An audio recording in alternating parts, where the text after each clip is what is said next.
नमस्कार दोस्तों, स्वागत है आपका प्रयागराज स्टेम चैनल पर। डिक्टेशन लिखने के लिए तैयार हो जाइए। Ready, start. प्रधानमंत्री नरेंद्र मोदी की पिछले 10 साल में चली सरकार की जन केंद्रित उपलब्धियों की आंतरिक व वैदेशिक मामलों में लंबी सूची है, लेकिन इसके बावजूद जनता के एक हिस्से में उनकी स्वीकार्यता संदिग्ध बनी हुई है।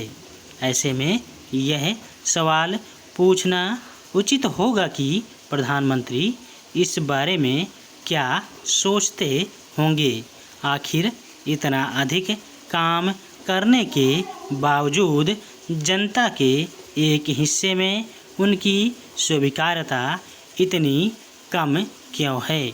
क्या उनसे कोई गलती हो गई जिसके कारण उनकी सीटें पहले 303 से घटकर अब 240 हो गई?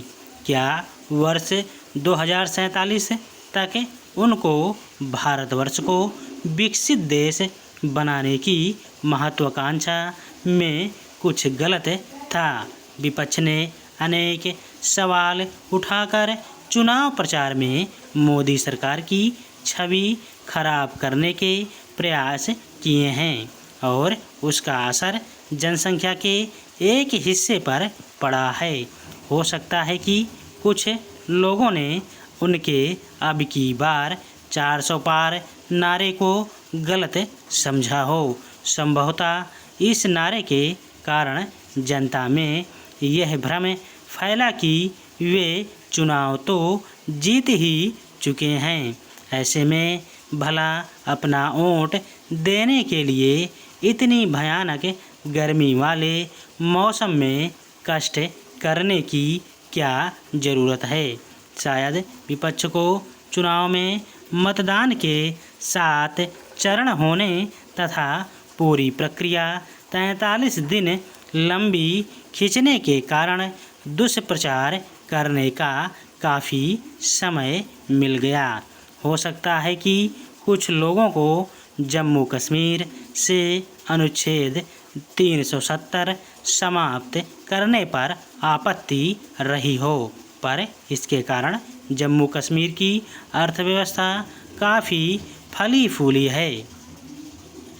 प्रधानमंत्री नरेंद्र मोदी की सरकार ने पिछले 10 साल में 25 करोड़ से अधिक लोगों को गरीबी रेखा से बाहर निकाला है।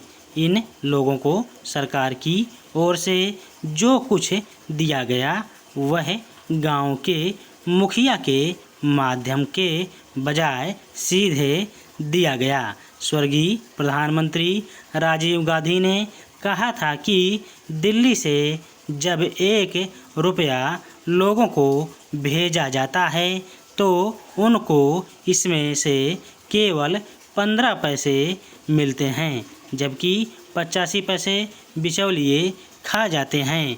भारत के अनेक अर्थशास्त्री बड़े गर्व से घोषणा करते थे कि भारतीय अर्थव्यवस्था का 40% से अधिक काला धन अनौपचारिक है और इसका केवल 60% सफ़ेद या औपचारिक है। प्रधानमंत्री नरेंद्र मोदी ने इस काले धन की अर्थव्यवस्था करने और इसे जल्दी से जल्दी समाप्त करना अपना लक्ष्य बना लिया। 8 नवंबर 2016 की रात को इस काले धन की अर्थव्यवस्था पर मरणांतक प्रहार किया गया। उस समय प्रधानमंत्री ने 1000 व 500 रुपये के नोटों की नोटबंदी कर दी थी।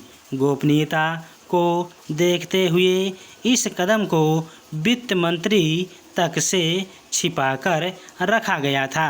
नोटबंदी के इस कदम पर जनता की राय बिल्कुल अलग अलग थी। लगभग आधे लोग इसके पक्ष में थे, लेकिन जिनका काला धन बेकार हो गया था उन्होंने इस कदम की निंदा की।